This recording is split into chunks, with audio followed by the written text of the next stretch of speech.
మార్చి ఎండింగ్లో ఏప్రిల్లో మనకి ఎన్నికలు రాబోతూ ఉన్నాయి. ముఖ్యంగా ఆంధ్రప్రదేశ్కి సంబంధించి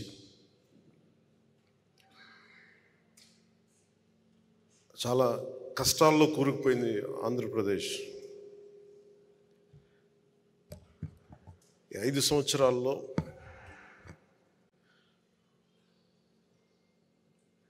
మన వీర మహిళలు, జన సైనికులు, మన నాయకులు పోరాట పటిమ ఈ 5 సంవత్సరాల్లో చాలా బలంగా చూపించగలిగాం.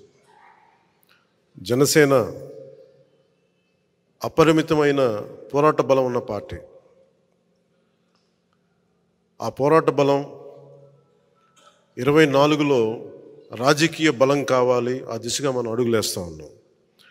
ప్రభుత్వంలో మనం చాలా బలమైన భాగస్వామ్యం తీసుకుంటున్నాం. ఆ దిశగా మనం అడుగులేస్తూ ఉన్నాం.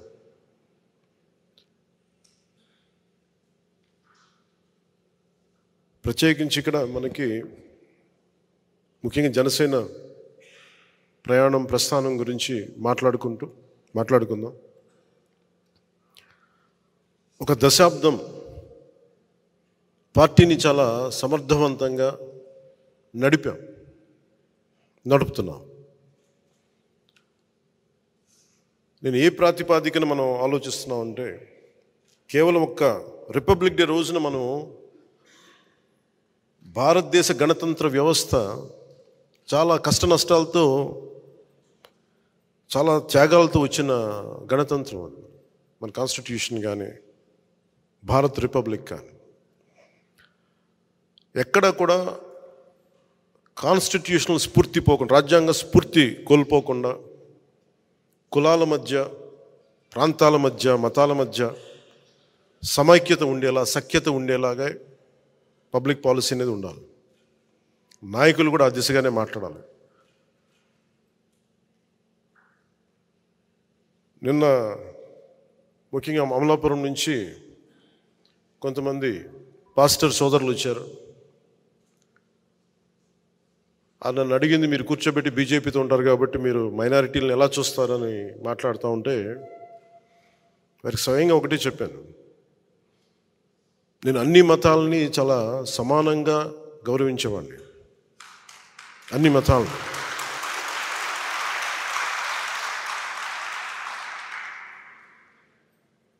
సెక్యులరిజం అనే పదానికి నేను కొన్నిసార్లు మాట్లాడుతున్నప్పుడు అందరూ ఏం అలవాటు చేసామంటే, గత 7 దశాబ్దాల పైచిలుకులో సెక్యులరిజం అంటే కేవలం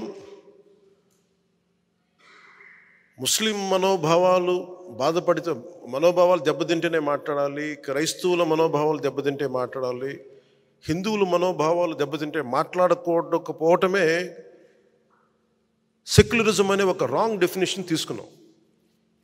సెక్యులరిజం అంటే ఏ మతానికి, ఏ కులానికి, ఏ వ్యక్తికి అన్యాయం జరిగినా, అకారణంగా దూషించినా అది సెక్యులరిజం స్ఫూర్తికి విరుద్ధం. అది ఆ నేపథ్యంలో నేను మాట్లాడినప్పుడు కొన్నిసార్లు నేను పిఠాపురంలో హిందూ దేవాలయాలు అపవిత్రం చేస్తే దాని గురించి మాట్లాడినప్పుడు నేను వారికి చెప్పాను. నిన్న క్రిస్టియన్ పాస్టర్ల మీటింగ్లో చెప్పిన మీకు పంచుకుంటున్నాను.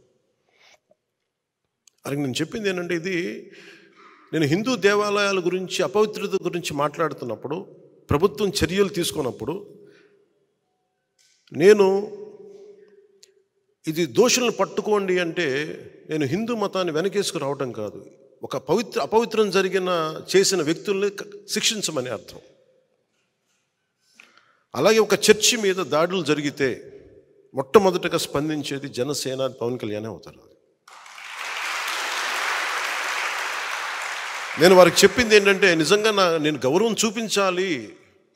I'm a practising Hindu. నా వైఫ్ క్రిస్టియన్, నేను ప్రాక్టీసింగ్ హిందూ. నేను అంత మాత్రాన్ని కూర్చోబెట్టి క్రిస్టియన్ మతాన్ని కానీ, ఇస్లాం మతాన్ని కానీ, ఇంక ఏ అన్య మతాన్ని, బౌద్ధాన్ని కానీ అసలు ఎక్కడ అగౌరవపరిచే మనస్తత్వం నాకు లేదు.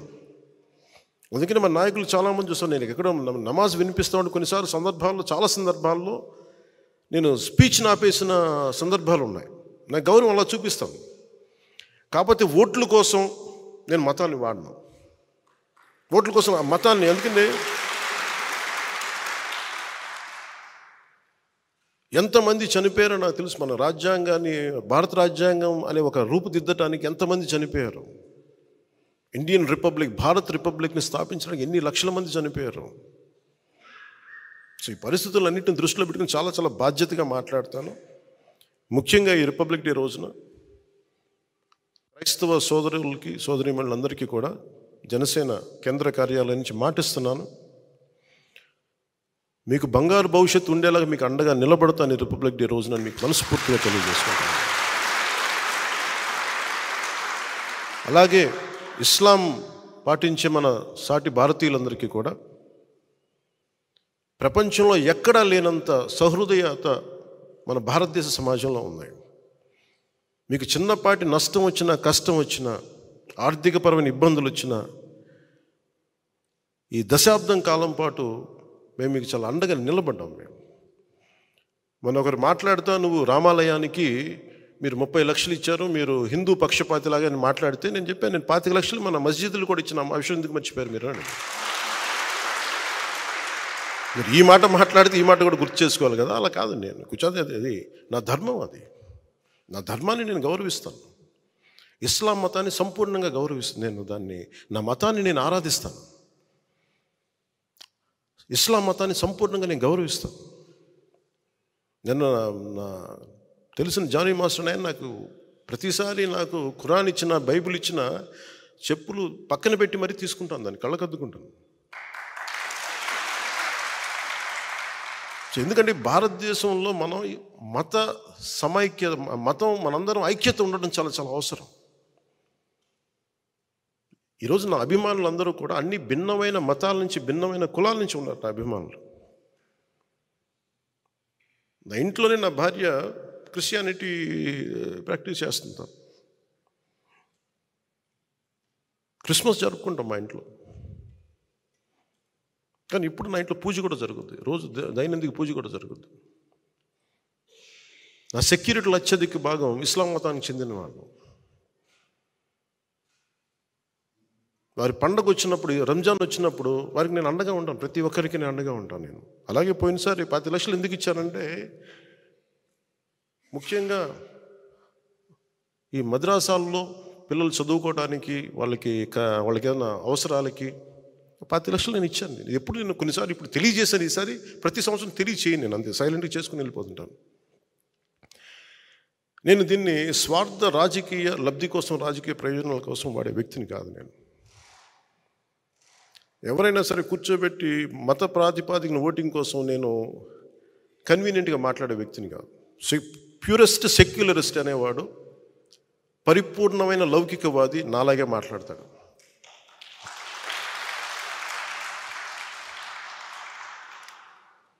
నేను క్రైస్తవ సోదరులకు చెప్పాను, పాస్టర్ సోదరులందరికీ చెప్పాను, నేను మీకు అండగా నిలబడతాను. మీకు క్రైస్తవ సోదరులు మాట్లాడుతూ కోనసీమ కలహాల సీమ అయిపోయింది, గొడవల సీమ అయిపోయింది, ముఠా సంస్కృతి లాగా వచ్చేసింది అంటే ఈరోజు నేను చెప్పాను, కోనసీమ అనేది కలహాల సీమ కాదు, దాన్ని ప్రేమ సీమని చేద్దాం. నేను అమలాపురం పర్యటనకు వస్తాను. పర్యటన వచ్చినప్పుడు పాస్టర్ సోదరులందరికీ చెప్పాను, ముందు మనం ఒక ప్రేమపూర్వక అందరం కలుద్దాం. అసలు ముందు మనం ఒక ఆత్మీయ కలయిక పెట్టుకుందాం, మనం ఒక ప్రేమ కలయిక పెట్టుకుందాం. జనసేన అంటే కూర్చోబెట్టి వాళ్ళు చెప్తా ఉన్నారు, మీరు ఎక్కువ హిందుత్వ అని మాట్లాడుతుంటే, నేను హిందుత్వ ఎక్కువ నేను మాట్లాడను. నా ఇంట్లో లేని నేను బయట ఎక్కడి నుంచి మాట్లాడగలను? నేను హిందుత్వం అనేది మాట్లాడానంటే అది నేను ఆ మతంలో, ఆ ధర్మంలో పుట్టాను. నేను నా ధర్మాన్ని నేను గౌరవించాలి అని చెప్తూ నేను చెప్పాను, నేను ఓట్ల కోసం మిమ్మల్ని ఎప్పుడు ఓట్లు అడగను, మీకోసం నిలబడతాను.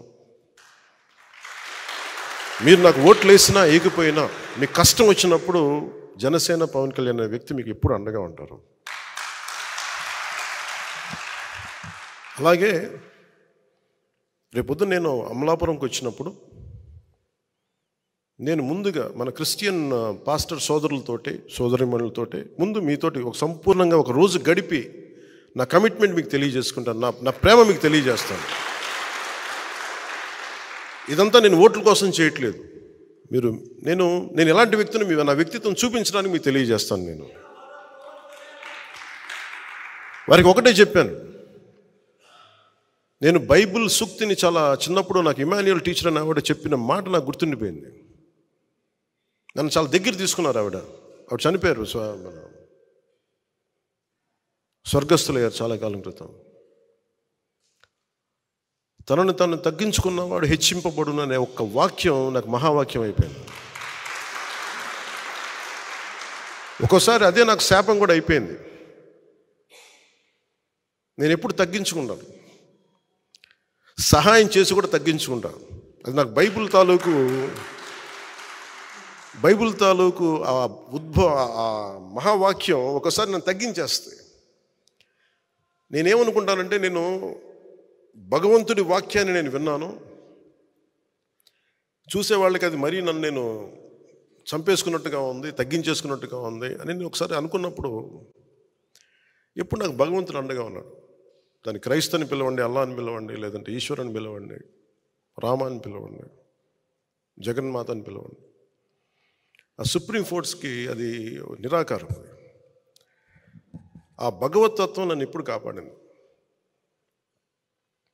ఈ మాట ఎందుకు నేను ఉటంకిస్తున్నానంటే, నిన్న మండపేట, ఇది ప్రత్యేకించి ఎన్నికలకు సంబంధించిన విషయం కాబట్టి మీకు చెప్తా ఉన్నా. మండపేట నుంచి మన నాయకులు చాలామంది వచ్చి చాలా బాధపడిపోతూ ఉన్నారు.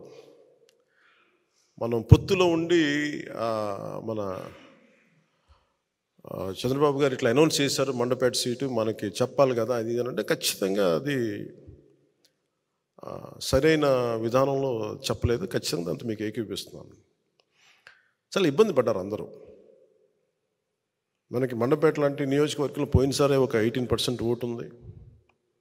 అది ఈ రోజున చాలా బలమైన 23, 28 ఎగ్జాక్ట్ చెప్పండి 28, దాదాపు 26 నుంచి 27, ఒక 10% పెరిగింది పోయిన దానికి ఈసారికి. నేనేం చెప్పానంటే వాళ్ళందరికీ, నేను కేవలం ఒక నియోజకవర్గాన్ని దృష్టిలో పెట్టుకొని మాట్లాడితే నేను నియోజకవర్గపు సంబంధించిన నాయకుడు అవుతాను. నేను బర్డ్ ఐ వ్యూ అంటే అది విహంగ వీక్షణ ఉంటుందా, లేదంటే బర్డ్ ఐ వ్యూ. ఆ బర్డ్ ఐ వ్యూని చూస్తే తప్ప నేను రాష్ట్రాన్ని సంపూర్ణంగా చూడాలి. దాంట్లో భాగంగా ఒకసారి కొన్నిపాటి ఏరియాలో ఇబ్బంది కలగచ్చేమో, పొత్తు ధర్మం ప్రకారం అలా అనౌన్స్ చేయకుండా ఉండాల్సింది. నేను దానికి క్షమాపణలు చెప్తున్నాను. ఖచ్చితంగా నెక్స్ట్ మీటింగ్లో దాని మీద వివరణ ఇచ్చి దాన్ని ఎలా సరిదిద్దాలో సరిదిద్దుతాం అని ఒక మాట ఇచ్చి పంపించాను.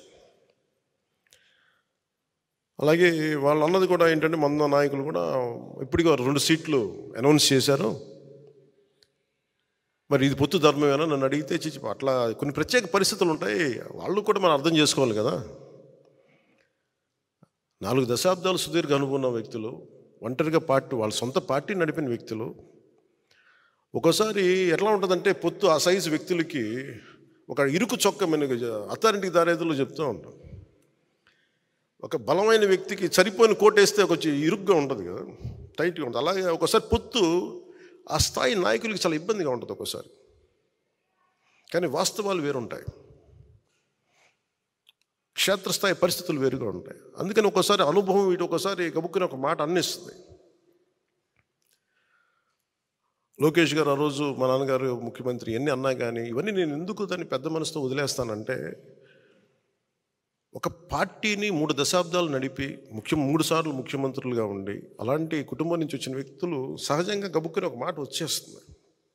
దాన్ని రాష్ట్ర ప్రయోజనాలను దృష్టిలో పెట్టుకొని జగన్ అనే వ్యక్తి ఇంకొకసారి వస్తే రాష్ట్రం అధోగతికి పాలవుతుంది అన్న ఒక్క ఆలోచన నన్ను చాలాసార్లు రెస్పాండ్ కానివ్వకుండా చేస్తుంది. వాళ్ళు అలా మాట్లాడారు కదా, మీరు ఇలా మాట్లాడచ్చు కదా అంటే, అదే కదా తేడా అని చెప్తాను నేను.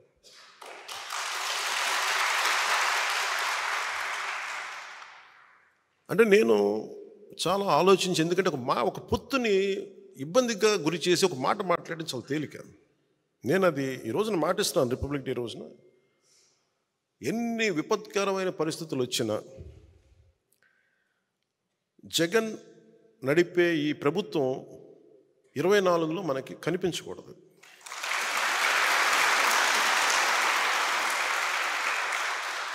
నాకు వ్యక్తిగతంగా జగన్ గారి మీద కక్ష లేదు, నాకు వైఎస్ జగన్ గారి మీద. కానీ ఆయన విధానాలు కానీ ఆయన ధోరణి కానీ ప్రజల్ని ఇబ్బంది పెట్టేవి, రాష్ట్రాన్ని అప్పుల పాలు చేసేవి, అప్పులకి దగ్గర చేసేవి, అభివృద్ధికి దూరం పెట్టేవి ఆయన పథకాలన్నీ. శాంతి భద్రతల్ని, పరిస్థితుల్ని అసలు చేతుల్లో లేకుండా విపరీతమైన శాంతి భద్రతల సమస్యని సృష్టించిన వ్యక్తి. ప్రజాస్వామ్యంలో ఎవరికైనా ఒక తప్పు జరిగితే నా అభిప్రాయం చెప్పుకునే హక్కు ఉంటుంది. అసలు నువ్వు అభిప్రాయమే చెప్పకూడదంటే అది భగవంతుడిచ్చిన హ్యూమన్ రైట్, అది నా హక్కు, అది నా వాక్. నిన్న పాస్టర్ సోదరులు కూడా వచ్చి మాట్లాడుతూ ఉంటే ఏదో మాట్లాడారు, గతంలో మీరు ఈ మాట అన్నారు, మమ్మల్ని ఇబ్బంది కలిగించింది మా వాళ్ళకంటే, మీరు ఖచ్చితంగా ఇంత ప్రేమతో వచ్చారు, మీరు నన్ను తిట్టాలనుకుంటే సంపూర్ణంగా తిట్టండి, నేను భరిస్తానని చెప్పాను. నాయకుడి ముఖ్య లక్షణం తిట్లు భరించడం కూడా. కేవలం మెచ్చుకోవడాలు, ప్రైజెసే కాకుండా ఒక నాయకుడి తాలూకు కీలకమైన లక్షణం తిట్లు తినటం, విమర్శ తీసుకోవడం కూడా అవసరం అవ్వాలి. అలాంటిది ఒక ముఖ్యమంత్రికి ఏ స్థాయిలో ఉండాలి. నువ్వు ఎవరు పడకూడదు, ఎవరు ఎదురు తిరగకూడదు అనుకుంటే ఇది రాజరికం కాదు జగన్, ఇది ప్రజాస్వామ్యం, ఇది జగన్ స్వామ్యం కాదు. ఇది ప్రజలు ఎదురు తిరుగుతారు, మాట్లాడతారు, విను, భరించు. పద్ధతులు మార్చుకుంటే మార్చుకోండి. ఏ రోజు ఈ వ్యక్తి లైవ్ ఒక మీడియా వారితో మాట్లాడలేడు, ఒక ప్రెస్ మీట్ చెప్పలేడు, ఒక ప్రెస్ మీట్ పెట్టలేడు అతను. అరేంజ్డ్ ప్రెస్ మీట్స్ తప్ప. ఎప్పుడు అవన్నీ తప్పులు ఉండొచ్చు, ఇంకోటి ఉండొచ్చు, కానీ అసలు ఎక్కడా కూడా నువ్వు అందరిని ఇబ్బంది పెట్టేవి, ఒక సగటు ఇంట్లో పని చేసుకునే ఒక 35 ఏళ్ల మహిళని చిన్నపాటి నిరసనకి, పాపం ఆ రోజే జాయిన్ అయ్యి కార్యక్రమానికి వస్తే, నిరసన కార్యక్రమానికి వస్తే ఆవిడని అందరితో పాటు ఆవిడని కూడా అరెస్ట్ చేసేసి అటెంప్ట్ మర్డర్ కేసు పెట్టారు ఆవిడ మీద. ఎంత దాష్టికం. అంబేద్కర్ గారి విగ్రహం ఒకవైపు పెడతారు, ఒక దళితుడిని చంపేస్తే వాళ్ళ శవాన్ని ప్యాక్ చేసి ఇంటి ముందు డోర్ డెలివరీ చేస్తే ఆ వ్యక్తిని ఊరేగింపిస్తారు వైసీపీ నాయకులు. నాకు ఈ రెండింటికి పొంతన కుదరదు. నీకు ఈ గౌరవం ఉన్నప్పుడు ఈ వ్యక్తికి శిక్ష పడాలి, ఈ వ్యక్తి రక్షింపబడాలి. 23 దళిత బంధు పథకాలు వాళ్ళకి తీసేశాం. అంబేద్కర్ గారి విగ్రహం పెట్టి అవి పెడితే అప్పుడు కదా ఆయనకి నిజంగా నివాళి. ఇవేమో విగ్రహం పెట్టేసి ఇది వదిలేస్తే మరి ఎవరికి ప్రయోజనం? అది. సో నాకు ఇలాంటివన్నీ 1 కాదు 2 కాదు. పాపం డాక్టర్ సుధాకర్ అనే వ్యక్తిని, మాస్కులు లేవు కరోనా టైంలో ఉంటే, అతని మీద పిచ్చోడిని చేసి చచ్చిపోయేలా చేశారు అతన్ని. 1, 2 కాదు ఇట్లాంటివన్నీ. ఆంధ్రప్రదేశ్ అత్యధికంగా దళితుల మీద దాడి జరిగే రాష్ట్రంగా పేరు వచ్చింది. ఎక్కువ ఫాల్స్ ఎస్టీ అట్రాసిటీ కేసులు ఆంధ్రప్రదేశ్లో బుక్ అయినాయి. ఈ రోజున అది ఏ స్థాయికి వచ్చిందంటే, బీసీలకి ప్రత్యేక రక్షణ చట్టం కావాలనే స్థాయికి వచ్చింది. తెలుగుదేశం నాయకులు ప్రతిపాదించడానికి, మేము యాక్సెప్ట్ చేయడానికి కారణం అదే అయింది. ఒకవైపు దళితులకి న్యాయం జరగట్లేదు, ఫాల్స్ ఎస్టీ అట్రాసిటీ కేసులు పెడుతూ ఉన్నారు. ఇంత అల్లకల్లోలంగా ఉదాహరణకు చెప్తున్నాను. అలాగే ఈ వ్యక్తి ఏ మాట ఒప్పుకోడు, మాట ఇస్తాడు. నేను మద్యపాన నిషేధిస్తానని చెప్పి వచ్చిన వ్యక్తి సారా వ్యాపారం అయిపోయాడు. ఇతను ముఖ్యమంత్రి సారా వ్యాపారం మనం అర్థం చేసుకోవాలి. కానీ ఇట్లాంటివన్నీ 1, 2 కాదు, 30,000 మంది ఆడపిల్లలు అదృశ్యమైపోయారు. అదృశ్యమైపోయినట్టు ఏం చేయాలి? ఎందుకు మిస్ అయిపోయారు? ఎంతమంది తిరిగి వచ్చారు? అసలు ఏం జరిగింది చెప్పాలి కదా, కనీసం నువ్వు వివరించాలి కదా. ఆ వివరణ ఉండదు. అన్యాక్రాంతంగా అకారణంగా కేసులు పెట్టడం, జైళ్ళల్లో పెట్టించడం. సో నిన్న కూడా మండపేట నాయకులతో మాట్లాడుతూ, నేను ప్రత్యేకంగా పంచుకోవాలనే ఇది మాట్లాడుతున్నాను. జనసేన ఎందుకు సింగిల్గా వెళ్ళకూడదు? మనం ఎంతసేపు బలాన్ని ఇచ్చేవాళ్ళం అవుతున్నాం, కానీ బలం తీసుకునే వాళ్ళం అవ్వట్లేదు. మనం అంటే మన ఇన్ని స్థానాలు తీసుకోవాలి, 53 స్థానాలు తీసుకోవాలి, 70 స్థానాలు తీసుకోవాలి అంటే ఇవన్నీ తెలియని వ్యక్తిని కాదు నేను.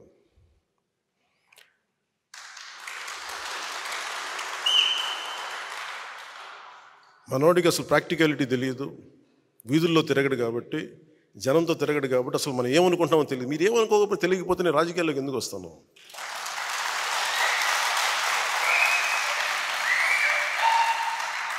నాకేమన్నా సరదానా, అవివేకమా నాకేమన్నా?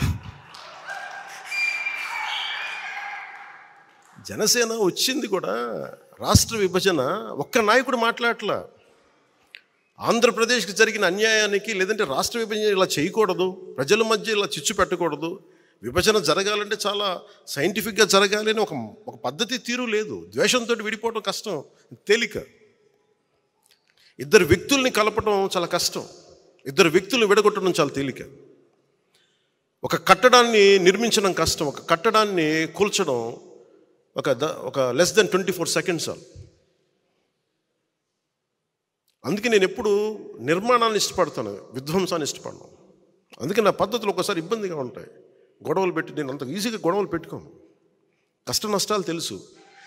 ఎందుకు ఒక్కడనే మనం వెళ్ళలేదని అనడానికి కారణం, అసలు ఎందుకు ఈ మాట చెప్పారు వైసీపీ? నేను మాట్లాడుతున్నప్పుడు వైసీపీ వ్యతిరేక ఓటు చేయకూడదు అనటం వల్ల మీకు టీడీపీ పార్టీ బతికేసింది, మీరు జైలుకి చెప్తే వాళ్ళు బతికేశారు, మేము నలిగిపోతున్నాం అంటే, నాకు కనుక 2019లో నాకు సలహాలు ఇచ్చేవాళ్ళందరూ,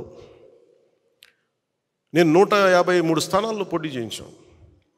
30-40 మంది కనుక నన్ను ఎమ్మెల్యేలుగా గెలిపించుంటే ఈరోజు సంపూర్ణ హక్కు ఉండేది. 30-40 మంది పక్కన పెట్టండి, కనీసం నన్ను కూడా గెలిపించలేకపోయారు. కనీసం నన్ను గెలిపించున్నా కానీ బాగుండేది. 30-40 స్థానాల్లో పెట్టి కనీసం నన్ను గెలిపించిన ఒక్క సీటు నాకు గెలిచిగా నేను ఎల్లుండుంటే, అప్పుడు నీ కోసం నిలబడ్డాం, అందుకని ఈసారి నువ్వు ముఖ్యమంత్రి స్థానం అడగండి, ముందుకు వెళ్ళకూడదు పొత్తానంటే అప్పుడు నేను వింటాను సంపూర్ణంగా. నువ్వు ఏమి మనకు రిజల్ట్స్ చూపించకుండా ఎట్లా అడుగుతావంట? రిజల్ట్స్ చూపించకుండా ఎలా అడుగుతాం? ఈరోజు మన అందరితోటి మర్యాదగా మాట్లాడుతున్నారు, గౌరవిస్తున్నారు కేంద్ర ప్రభుత్వం అంటే, 18 లక్షల ఓటు పైచిలుకు మనం సంపాదించగలిగాం మనం పోయిన ఎన్నికల్లో. అది 6% ఓటు. అది మనం ఇంట్లో వాళ్ళు నిలబడితే మన ఇంట్లో వాళ్ళే ఓటేయరు. అలాంటి వ్యక్తులు బోల్డ్ అంతమంది ఉన్నారు ఇక్కడ. కన్విన్స్ చేయలేం, 1 లక్షల మందిని కల్పించి కన్విన్స్ చేయలేం మీరు నాకు ఓటేయండి అని. ఒక విషయం మీద ఆర్గ్యుమెంట్ చెప్పాలి. ఇది ఎందుకు రైటు, ఇది ఎందుకు సరైంది, ఇది ఎందుకు సరైంది కాదని చాలా స్పష్టంగా చెప్పగలిగేంత ఎబిలిటీ ఉండాలి. Convincing ability, debate ability, negotiating ability.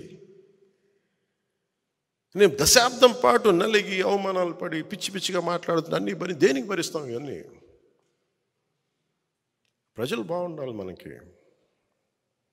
ఒకసారి ఒక ఎమోషనల్ గుడ్డిగా నమ్మేస్తాం మనం అందరం. అవన్నీ మారాలి. ఇవన్నీ మనకున్న ఇండివిజువల్గా వెళ్తే ఏం జరిగి ఉండేదంటే, ఖచ్చితంగా మనం కొన్ని సీట్లు సాధిస్తాం, అనుమానం లేదు దాంట్లో. ప్రభుత్వంలోకి అడుగు పెడతాం లేదు నాకు తెలియదు.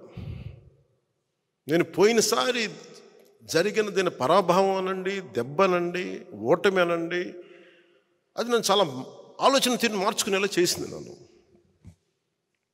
పోనీ జగన్ అనే వ్యక్తి కూడా తెలుగుదేశాన్నే టార్గెట్ చేసి మనల్ని వదిలేస్తే మేబీ ఒంటరిగా పోటీ చేసేవాడినేమో. జగన్ తాలూకు చాలా కీలకమైన లక్షణం ఏంటంటే ఎవరిని స్పేర్ చేయడం. అతను సొంత చెల్లినే స్పేర్ చేయని కూడా మనల్ని ఎలా స్పేర్ చేస్తాడు?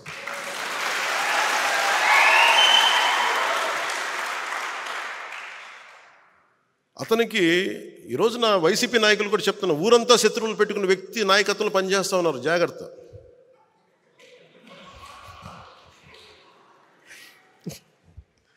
లేదు, ఊరంతా శత్రువులు అతనికి, జాగ్రత్త. మీరు అతని కింద నడుస్తూ ఉన్నారు, మీరు ఆయనకి నాయకత్వం కింద. రేపొద్దున మీ కష్టాలు వస్తే మళ్ళీ పవన్ కళ్యాణ్ దగ్గరికి రావాలి, గుర్తుపెట్టుకోండి.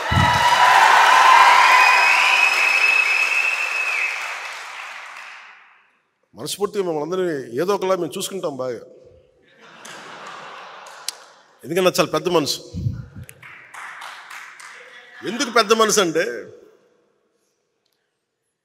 కక్ష కారుణ్యాలతోటి కక్షపూరితంగా ఉంటే సమాజం విచ్ఛిన్నం అయిపోతుంది.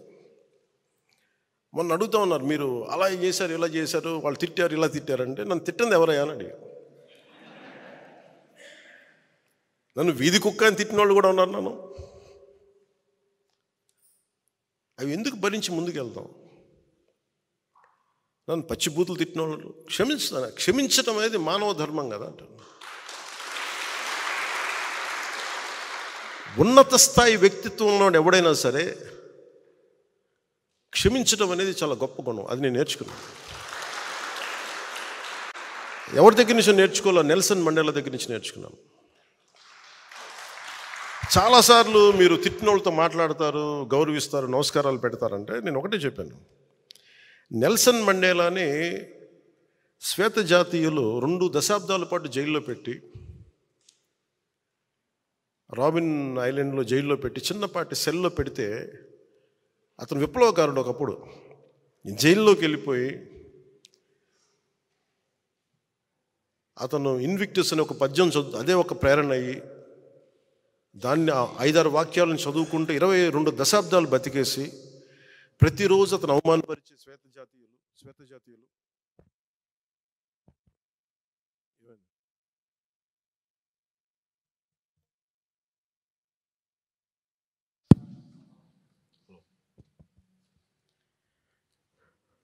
అతని రోజు అవమానపరిచే శ్వేత జాతీయులు వీళ్ళందరినీ అవమానాలు భరిస్తూ ఫైనల్గా ప్రజల తాలూకు ఒత్తిడికి ఆయన బయటికి రావాల్సి వస్తే,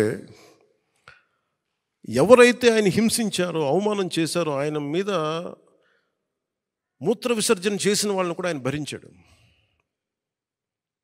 ఆయన ఏమన్నాడంటే, బయటకు వస్తే తెల్ల జాతీయులందరినీ సమూలంగా ఒక శిరిచ్ఛేదం చేయడానికి అంత మైండ్ సెట్లో ప్రజలు ఉంటే, ఆయన అందరినీ ఏమన్నాడు, ఇది రెయిన్బో నేషన్, ఇది అందరం కలిసి ఉండాలి ఈ దేశంలో, జరిగిన తప్పులు జరిగిపోయినాయి, మర్చిపోదాం, పెద్ద మనసుతోటి మనం తీసుకోవాలని చెప్పి శ్వేత జాతీయుల్ని సంపూర్ణంగా అవమానపరిచిన శ్వేత జాతీయుల్ని సంపూర్ణంగా అర్థం చేసుకొని ముందుకు తీసుకెళ్ళిన మహానాయకుడు. అలాంటి మహానాయకుడు అలా ఉన్నప్పుడు నన్ను 10 సార్లు 10 మంది తిట్టుండొచ్చు నన్ను మహా అయితే. ఆ నాయకుడు స్ఫూర్తితోటి నేను పెద్ద మనసుతోటి వదిలేస్తాను అంతే. దీనికి కారణం ఏంటంటే, ప్రజలు బాగుండాలి, కక్షలు పెట్టుకుంటే విధ్వంసం తప్ప నిర్మాణం ఉండదన్న ఒక సదుద్దేశంతో భరిస్తాను. దాంట్లో భాగంగానే పొత్తులో కూడా ఒక మాట అటు ఒక మాట ఇటు ఉంటుంది. పై స్థాయి నాయకులు మాట్లాడినా కొన్నిసార్లు కింద స్థాయి నియోజకవర్గపు స్థాయి నాయకులు, ఇంకా పంచాయతీ స్థాయి నాయకులు కూడా ఒకసారి కొంచెం ఇబ్బందికరమైన పరిస్థితులు ఉంటాయి. నాయకత్వపు లక్షణాలు పంచాయతీ స్థాయి నుంచి వార్డు స్థాయి ఎవరికున్నా కానీ దీన్ని అర్థం చేసుకొని పైకి వెళ్ళకపోతే నేను చేసే ప్రయోజనం ఆ ప్రాంతం వరకు నిష్ఫలం అవుతుంది. అందుకని దీంట్లో నేను అందరికీ మాటిస్తున్నాను, ఈ పొత్తుతోనే మనం ప్రభుత్వం తీసుకొస్తున్నాం. జనసేన తెలుగుదేశం ప్రభుత్వాన్ని తీసుకొస్తున్నాం. దీంట్లో కొన్ని ఆటుపోట్లు తప్పవు, భరించాలి. ఒక మాట ఎక్కువ ఉంటుంది, ఒక మాట తక్కువ ఉంటుంది. అల్టిమేట్గా మన అందరికీ కావాల్సింది ప్రజా సంక్షేమం. కామన్ మినిమం ప్రోగ్రాం కింద రాష్ట్ర ప్రయోజనాలకు ఏమేమి చేయాలి, రాష్ట్ర ప్రయోజనాలకి ఏమేమి ఉండాలి, మనకి ప్రజలకు ఎలాంటి కార్యక్రమాలు కావాలి, ఎలాంటి పాలసీలు ఉండాలి, ఎలాంటి భవిష్యత్తు చూపించాలి, కామన్ మినిమం ప్రోగ్రాం కింద వస్తుంది. కామన్ పొలిటికల్ ప్రోగ్రాం కింద లోకల్ బాడీస్ దగ్గర నుంచి, పరిషత్తుల దగ్గర నుంచి, మొత్తం అన్ని విభాగాలు, స్థానిక అన్ని పంచాయతీల దగ్గర నుంచి మొదలుకొని కార్పొరేషన్ల వరకు జనసేన ఖచ్చితంగా 3వ వంతు సీట్లు మనం తీసుకుంటాం. దాంట్లో ఎందుకంటే మీరందరూ ఈరోజు కూర్చున్న పెద్దలు కూడా అందరూ కూడా కనీసం 3వ వంతు మనం వార్డ్ మెంబర్స్గా ఉండాలి. ఓటు ట్రాన్స్ఫర్ అవ్వాలంటే ఖచ్చితంగా ఇది జరుగుద్ది. ఇవన్నీ మాట్లాడుకున్నాం, దీన్ని ముందుకు తీసుకెళ్తాం. కేవలం నేను ఎమ్మెల్యే సీట్ల దగ్గర ఆగిపోవట్లేదు, ఆ దృష్టిలో మీకు పెడుతున్నాను. ఎందుకంటే ఒక పార్టీ నిర్మాణం లేదంటే మండల స్థాయి, గ్రామ స్థాయి, పంచాయతీ స్థాయి, వార్డు స్థాయి వరకు నాయకత్వం ఉండాలి ఒక పార్టీకి. ఇది చాలా చక్కటి అవకాశం మనందరం పెంపొందింపు చేసుకోవడానికి. టీడీపీకి మనం కలిస్తే ఏమైపోతుందంటే ఇద్దరం కలిసి నిర్మాణం చేసుకోవచ్చు. వాళ్ళు పునర్నిర్మాణం లేదంటే వాళ్ళకి కొంత ఎక్స్ట్రా బలం తీసుకోవచ్చు, మనం బలమైన నిర్మాణం చేసుకోవచ్చు. ఇది ఇద్దరికీ మంచిది. ఇది భవిష్యత్తు ఏది ఎట్లా ఉన్నప్పటికీ కూడా ఈ క్షణం మనం ఇప్పుడు చేయాల్సింది సంపూర్ణంగా ఒక మాట అటున్నా, ఆటుపోట్లున్నా, ఇటున్నా కానీ మనం కలిసే వెళ్తున్నాం. అలాగే వారు 2 సీట్లు అనౌన్స్ చేశారు కాబట్టి ప్రత్యేక పరిస్థితుల్లో, నేను కూడా ప్రత్యేక పరిస్థితుల్లో ఈ రోజున రిపబ్లిక్ డే రోజున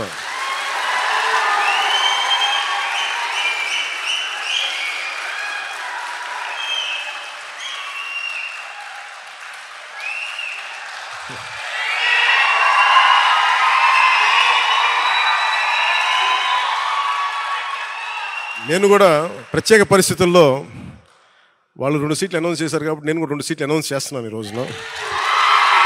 అది పరిస్థితులు అలాంటివి. సో నాకు కూడా ఒత్తిడి ఉంటుంది, అప్పుడు చంద్రబాబు గారికి కూడా ఒత్తిడి ఉంటుంది, నాకు కూడా ఒత్తిడి ఉంటుంది. కాబట్టి ఆ ఒత్తిడిని నేను కూడా తట్టుకోవడానికి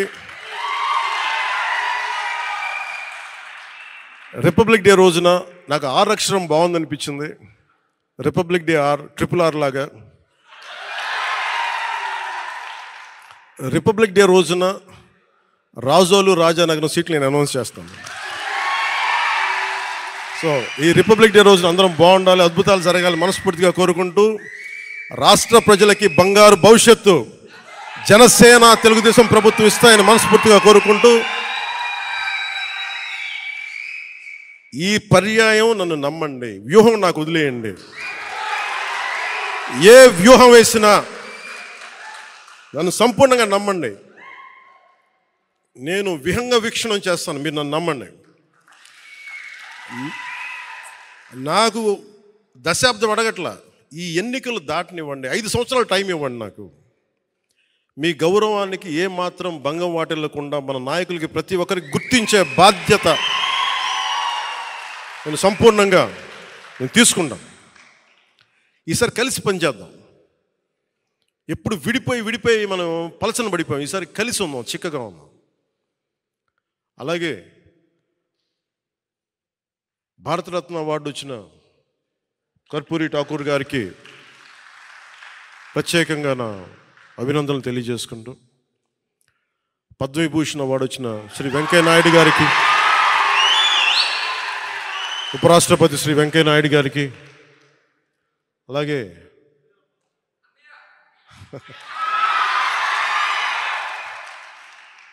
మా పెద్దన్నయ్య మెగాస్టార్ చిరంజీవి గారికి మనస్ఫూర్తిగా నా అభినందనలు తెలియజేసుకుంటూ, వైజయంతిమాల బాలి గారికి, మిగతా అవార్డు గ్రహీతలందరికీ కూడా నా అభినందనలు తెలియజేసుకుంటున్నాను. ప్రత్యేకించి పద్మ అవార్డ్స్ గురించి మాటలు చెప్పి ముగిస్తాను. నరేంద్ర మోదీ గారికి మనస్ఫూర్తిగా నా అభినందనలు తెలియజేస్తాను. ఎందుకంటే మారుమూల ప్రతిసారి పద్మ అవార్డ్స్ అనగానే రికమెండ్ చేస్తారు, ఈ వ్యక్తికి ఇవ్వాలి, ఈ వ్యక్తికి ఇవ్వాలి అని. వాటన్నిటినీ పక్కన దోసేసి టాలెంట్ ఎక్కడుంది, ప్రతిభ ఎక్కడుంది, త్యాగం ఎక్కడుంది అని వెతుక్కొని మరి దేశం నలుమూలల నుంచి ఆయన వ్యక్తులను తీసి పద్మ అవార్డ్స్ ఇవ్వటం ప్రధానమంత్రి నరేంద్ర మోదీ గారికి మనస్ఫూర్తిగా నా హ్యాట్స్ ఆఫ్ తెలియజేస్తాను.